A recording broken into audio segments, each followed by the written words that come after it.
Hi everyone.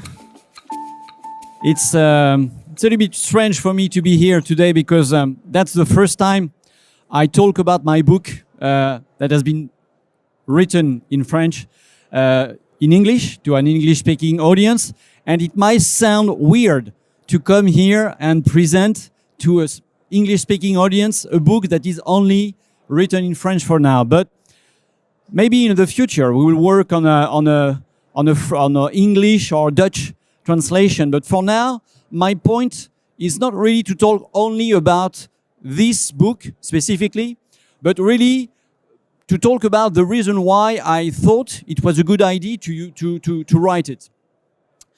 Vélo Cargo is a novel. It's like a thriller, and I think it is a good representation of what we need more if we want to address an audience that is not ready yet to hear about or to listen to all the reason why they should move from the car to the bike, or why they should consider a different way to move around the city or to travel. Everything we have here is very important. We have people who produce cargo bikes and vehicles. We had just policymakers who are working on laws and regulation. We have all these people who work very professionally and very rationally on the subject, and they deliver very good outcomes. You know, the product that we have here, all the bikes, all the vehicles are very good and ready to use. The plan for better regulation is also ready to use. But as Karen, I think, said, she mentioned populism. Well, the tool of populism is the lack of culture, the lack of knowledge, the lack of interest, the lack of critical thinking. And I think this is what is needed now in the debate about how we should move to improve the life in our cities and to tackle climate change. How do we address these problems? Is not only by providing good solution, but also by getting into people's minds in a different way. I just want to go back a little bit in history. In the 40s, in the 50s, the car was not a sexy product by that time. It was, people were afraid of taking a car. It was a cause of a lot of accidents. And it took a lot of effort from the industry to change people's mind. Of course, advertising had a role to play, but all the novels, all the movies, all the cultural products that were created so that people start to think car as a sexy way of living, as part of a sexy way of living, an attractive way of living, is something that was not, it didn't happen by itself. It was created by artists who created stories that inspired people, and with that, they wanted to change. At some point, without really thinking about it, they wanted a car. They wanted a second car in their parking, in their garage. Why? Because they've seen it on TV. And they didn't see it only on advertising. They just watch a program, their favorite series, and there are cars all over the place. So really, this is an example of the tool that we need to change people's mind, so that they can really consider a bike, in that case a cargo bike, as something real, something practical, something that they can use, something that can be a part of their lives, and something they get to desire. Okay, so let's come back to this book specifically. It's a book that I've written after working for a bit more than a year in a cyclologistic company in Paris. And my experience was the experience of someone coming from a very naive perspective of seeing cargo bike and bike delivery as something great, something that could be only good, that could provide only good outcomes, and something obvious. And that may be something also, or one of the problems that we may have when we talk.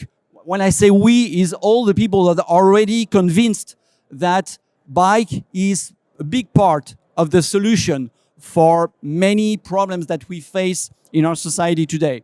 But we have the problem of, how do you say that? It's obviousness, or we think it's obvious, so we don't even know how to explain why it's important. And so now, if we want to talk to people for whom it's not that obvious, we need to change the way, we need to change the storytelling. And switching from rationals and giving numbers and data and facts, which is important, but not sufficient for these people. And go to another territory, which is the territory of fiction. So the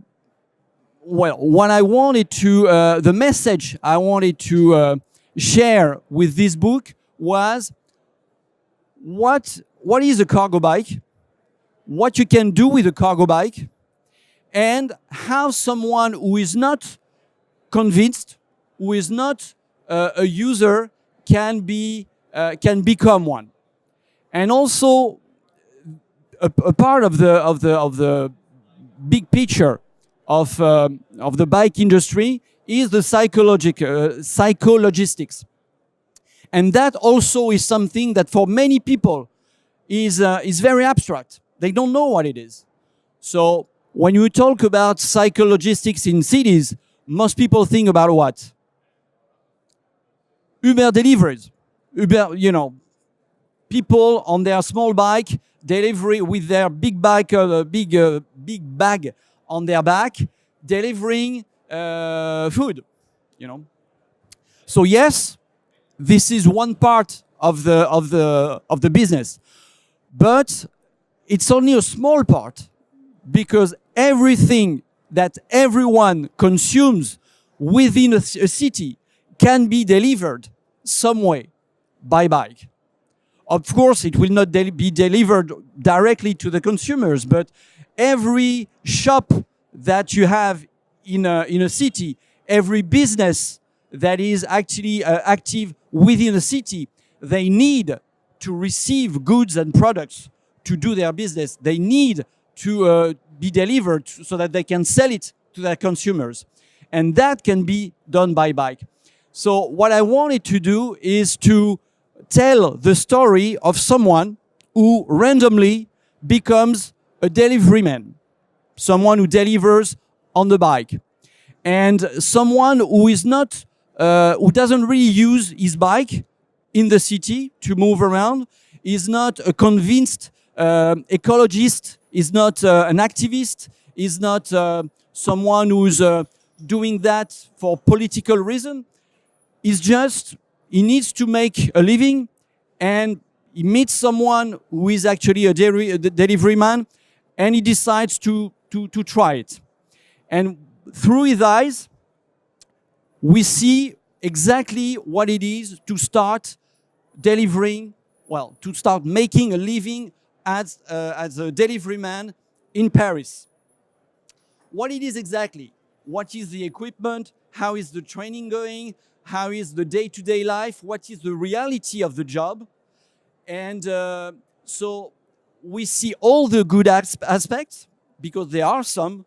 It's great to be in the city, to move around on the bike, to get paid to do that. And there are many beautiful aspects, but there are also neutral aspects, like common aspects. and also hard ones. Still today, the traffic in big cities is violent. It's something that requires a lot of attention, but also some kind of presence, because you need to protect your space. We've seen, sadly, a few days ago in Paris, an accident. Not an accident, a murder committed by a guy who just lost his mind because someone touched his car and decided to use the power of his 1.5 ton of vehicle to just roll over a guy who was on his bike. Of course, there are not murder every day in Paris, but there is that kind of interaction every day in Paris. When you are a delivery man, you face that kind of situations 10 times a day. And if you lose your cool, if you just lose your focus, now you know that you may be dead by the day by the end of the day. So this is something serious. And again, we need to spread stories, not only success stories or perfect stories of what it is to use a bike on a daily basis in a city like Paris. We need real life stories so that people can relate to that and say, oh yeah, I could try that. This, yeah, I could do it. This guy, that could be me, and all that kind of things that that slowly will contribute to for people to change slowly the way that they perceive the bike, they perceive this kind of career, because doing deliveries in a big city can be a career. It's not only a job that is done by migrants without papers because they have no other choice, sadly. It's not only a job that can be done by students when they need just extra money to pay their bills.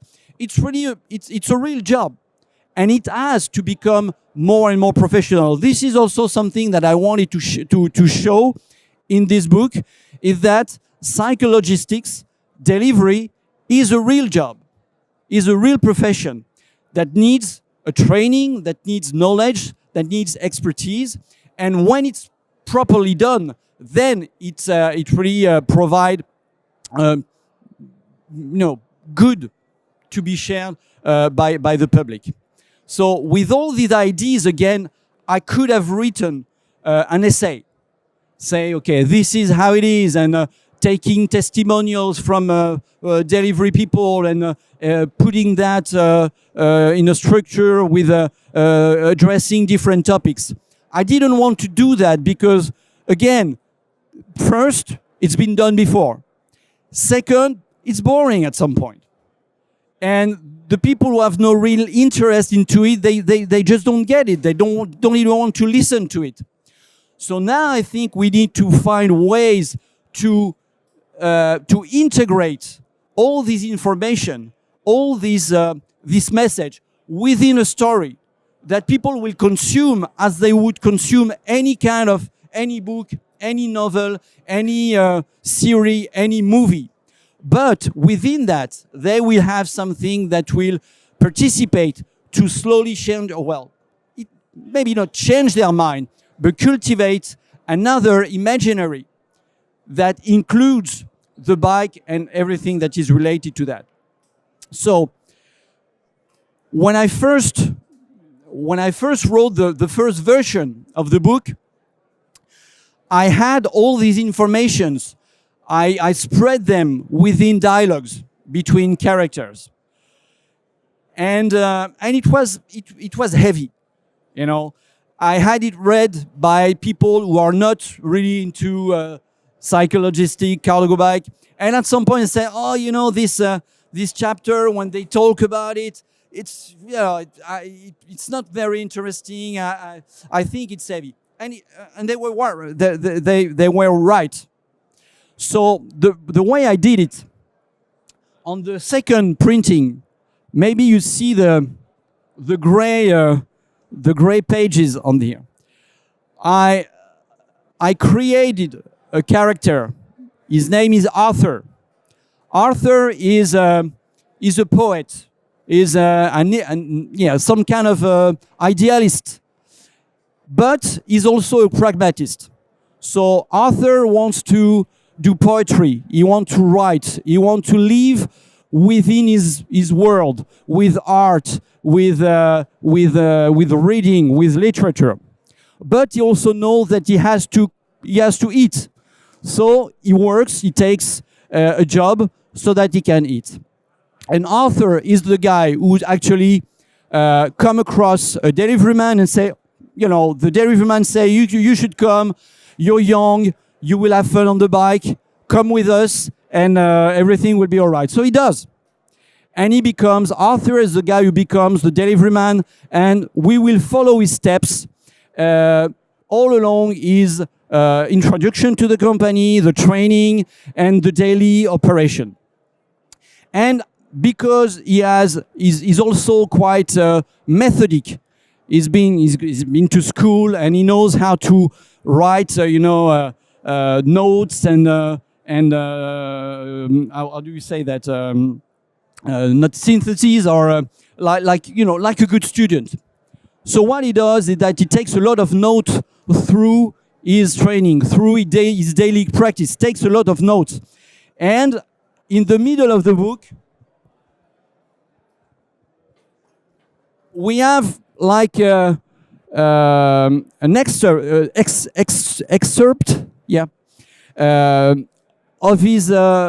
of something that is written, and it's called Le Carnet cyclologistique. And in these pages, it's 20 pages at the very center of the book, at a moment when the rhythm has been quite slow until then, and then it's just before it goes over into a much faster pace with crimes and a lot of things happening. And here, sorry, I get off the mic.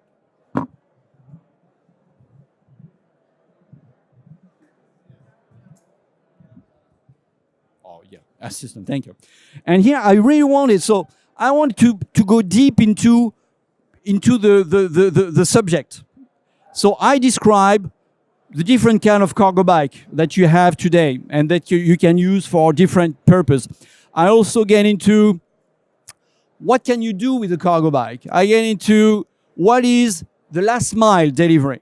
What are the different forms of company who operates last mile delivery in Paris, from the commercial to the more almost non-profit and all kind of thing. Also, I share my view on the present and the future of cyclologistics as it works, as it operates, and also with the equipment that is becoming bigger and bigger, reminding us that bike is not the solution, because we can do the same shit as what has been done with car. We can do the same with bikes.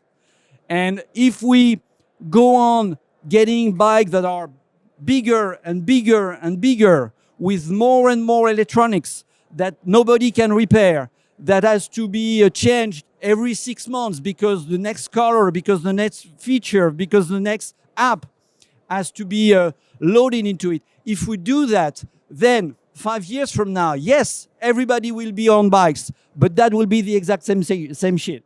We won't have solved the problem. We will have replaced the problem.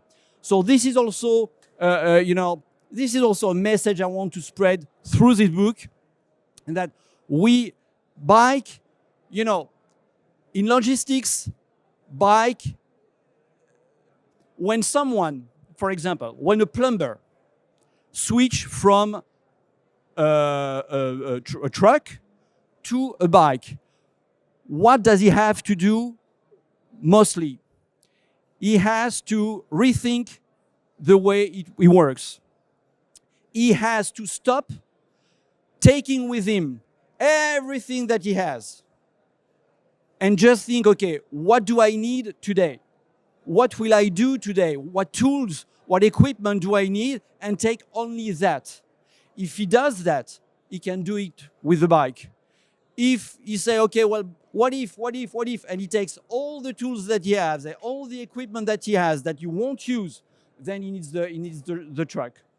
And I think that generally, the difference between bike and truck within our lives is that it invites us to rethink the way we live, to live in a more sober, in a more sober way, and also to more thinkful way.